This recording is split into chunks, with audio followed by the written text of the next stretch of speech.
퇴임을 목전에 앞둔 문재인이 손석희 전 앵커와 대담을 한 영상이 전파를 탔습니다.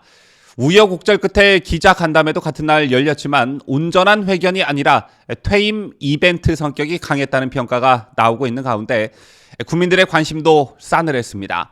시청률 조회 회사 닐슨 코리아에 따르면 이날 대담 시청률은 4.493%로 집계됐는데요.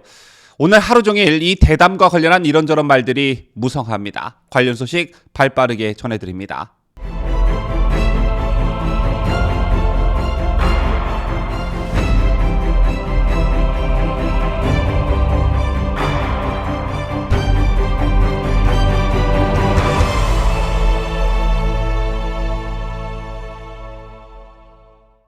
문재인이 손석희 전 앵커와 대담을 하는 가운데 이런저런 말들이 무성하게 나오고 있죠. 자, 우선 문재인 정권 하면 여러분께서는 어떤 단어들이 떠오르시는지요? 저는 고민할 것도 없이 내로남불, 편가르기, 오만과 독선, 그리고 무능 이런 단어들이 떠오르는데요. 아마 여러분들께서도 저와 별반 다르지 않을 거라 생각합니다. 자, 그런데 어제 JTBC에서 방영된 손석희 전 앵커와 대담에서도 문재인의 이런 모습들이 고스란히 표출됐습니다. 많은 말들을 쏟아냈지만 제가 분노한 지점은 한 서너 가지 정도였는데 이 부분에 대해서 먼저 말씀을 드리겠습니다. 자, 우선 첫째, 검수완박이 국민 피해를 초래할 것이라는 주장을 반박하면서 문재인은 편하게 국민들을 들먹이면 안 된다. 대한민국의 정의를 특정한 사람들이 독점할 수는 없다. 이렇게 말했습니다.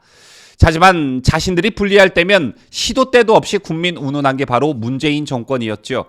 특히 임기 초반엔 뭐만 했다 하면 촛불 시민, 촛불 국민 운운했었는데 이처럼 문재인 정권은 국민을 앞세웠지만 심각한 편가르기와 내로남불 행태를 보였습니다. 즉 국민이 먼저가 아니라 지들 편이 항상 우선이었죠. 조국, 윤미향, 박원순, 오거돈 사건만 돌아봐도 이들이 얼마나 국민 감정을 무시하고 지들 편에 속해 있는 사람들을 옹호하고 나섰는지 제가 말씀 안 드려도 여러분께서 먼저 아실 거라 생각합니다. 또 문제는 조국 일가 수사와 관련해서는 공교로운 부분이 많아서 그게 목적이나 의도가 포함됐다고 볼 수 있는 것이라고 했습니다. 사실상 윤석열 당선인의 검찰총장 시절 수사에 의문을 제기한 것인데요. 대부분 유죄 판결이 나고 있음을 고려하면 문재인의 이 같은 발언은 궤변에 가깝다고 볼 수 있습니다. 그런가 하면 이날 문재인은 역대 대통령의 공과가 있다. 그 역사를 청산의 대상으로 여긴다면 맞지 않는다. 이렇게 말했습니다. 개인적으로 저는 이 말에 분노하지 않을 수가 없었는데요. 여러분 아시다시피 문 정권은 역시 지들 편인 김대중 노무현 정권을 제외하고 무차별적으로 과거 보수우파 정권에 대한 거의 모든 부분을 청산하고 폄훼해 왔습니다. 국정과제 1호로 적폐청산을 설정해 두고 전직 대통령과 대법원장, 3명의 국가정보원장을 비롯해 많은 전 정권 공직자들을 감옥에 보냈었죠. 불과 얼마 전만 해도 첫 민주정부는 김대중 정부라며 이승만 건국정부와 김영삼 정부까지 민주적 정통성을 제대로 인정하지 않는 어떤 무식한 행태를 보이기도 했습니다. 마지막으로 문제는 살아있는 권력 수사에 대해 실제로 그렇게 해야 한다고 말했는데요. 또 우리 정부에서는 정권을 농단한다든지 부당한 이권 특혜를 준다든지 이런 일은 전혀 없었다고 했습니다. 참 여러분들 어이가 없으시죠? 문 정권이 권력 범죄 수사를 어떻게 틀어막았는지 그리고 권력 이양기인 지금 이 시점에 왜 검수완박을 성급히 추진하려 하는지 초등학생에게도 물어봐도 다 알 일입니다. 끝까지 국민 알기를 뭘로 안다 이런 말이 절로 나올 수밖에 없는 발언이 아닐 수가 없습니다. 자, 지금까지 어제 문재인의 대담과 관련한 비판을 해드렸는데 이날 대담과 관련해 날카로운 비판을 한 사람이 또 있었습니다. 바로 전효옥 전 의원인데요. 전 의원은 이날 대담과 관련해 5년 만에 불임 정권으로 쫓겨난 처지에 뭘 이렇게 요란한 이별식을 하는지 애처롭더라 이렇게 일침했습니다.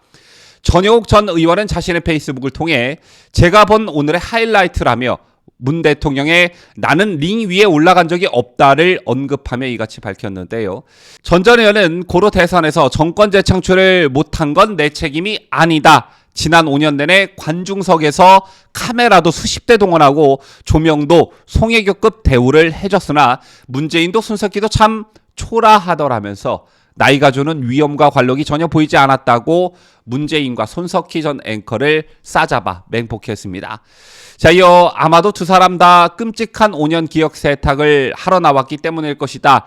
탁현민은 세계 최고의 대담이라고 추켜 세웠다며 국민의 비극 5년을 문재인의 희극 5년으로 만들겠다는 처절한 몸부림이겠지요. 라고 탁현민 청와대 의전비서관을 정조준하기도 했습니다.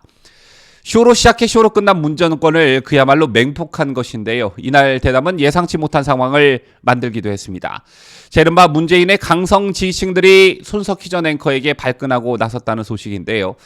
이날 손석희 전 앵커의 진행이 마치 문재인을 취조하는 듯한 분위기를 풍겼다는 게 이들이 발끈하고 나선 이유입니다. 특히 문재인은 더불어민주당의 검수완박 강행에 대한 손 전 앵커의 질문에 3차례 답변을 거부했는데 그때마다 손 전 앵커는 그래도 다시 한번 여쭌다며 답변을 유도했고 문재인은 애매모호한 답변을 내놓으며 질문의 핵심을 교묘히 피해갔습니다. 그러자 문바들이 발끈하면서 취조하느냐 예의부터 차려야 한다는 식의 말이 나오는가 하면 한 온라인 커뮤니티에는 손 전 앵커 전화번호를 찾는다는 글도 올라오기도 했다는데요. 이런 현상은 처음이 아니죠. 지난 2019년 5월 문재인 취임 2주년 대담을 진행한 송현정 KBS 기자도 문바들의 공격에 시달린 적이 있고요. 2019년 신년 기자회견에서도 자신감의 근거는 어디서 나오는 거냐라고 질문했던 경기방송 김혜령 기자에 대한 공격도 있었습니다. 이런 지나친 팬덤 현상이 저널리즘을 해칠 수 있다는 기본적 상식을 제발 문바들이 좀 가졌으면 좋겠다는 생각을 해보고요. 과정은 공정할 것입니다. 결과는 정의로울 것입니다. 지금 제 머리는 통합과 공존의 새로운 세상을 열어갈 청사진으로 가득 차 있습니다. 국민 모두의 대통령이 되겠습니다. 이 말 여러분 모두 기억하고 계시죠? 바로 문재인의 취임사 중 일부입니다. 하지만 약속은 지켜지지 않았죠. 보수 세력을 겨눈 적폐청산을 최우선 국정과제로 삼는 바람에 국민통합이 아닌 국민 갈등으로 정권이 시작이 됐고 지난 5년간 문재인 정부는 문재인 자신과 민주당이 내세우는 이념적 가치를 최우선에 뒀습니다. 이에 동의하지 않는 국민은 적폐 대상으로 몰리고 오직 촛불 민심으로 대변되는 내 편 챙기기에만 급급했습니다. 역대 대통령 중에서 문재인만큼 정파적인 사람, 내 편, 네 편 따진 사람은 없다는 평가가 뒤따르는 이유가 바로 여기에 있는 것인데 때문에 결국 대선 결과에서도 알 수 있듯이 그 확장성을 가지지 못하고 차기 정권 연장에 실패했습니다. 좌파 정권 100년 시대를 외치던 사람들이 고작 5년 만에 정권을 빼앗기고 만 것이죠. 이처럼 문재인 정부는 진영 논리에 지나치게 빠져 있었습니다. 이런 진영 논리는 정책에서도 마찬가지였는데 소득주도 성장, 검찰개혁, 언론개혁, 탈원정 등 좌파의 정책에만 치중해 왔습니다. 즉 문재인 정부는 편가르기를 할 수 있는 것은 모든 분야에 걸쳐 모두 다 했다. 이렇게 평가할 수 있는데요. 그 덕분에 문제는 임기 말까지 지지층을 지키며 지지율 40%대를 유지했지만 결국 정권을 빼앗기고 말았습니다. 그렇다면 문재인은 성공한 대통령일까요? 실패한 대통령일까요? 보다 냉철한 국민들의 평가를 기대해 봅니다. 지금까지 저는 자유대한민국을 수호하는 뉴스데일리 베스트 민앵커였습니다.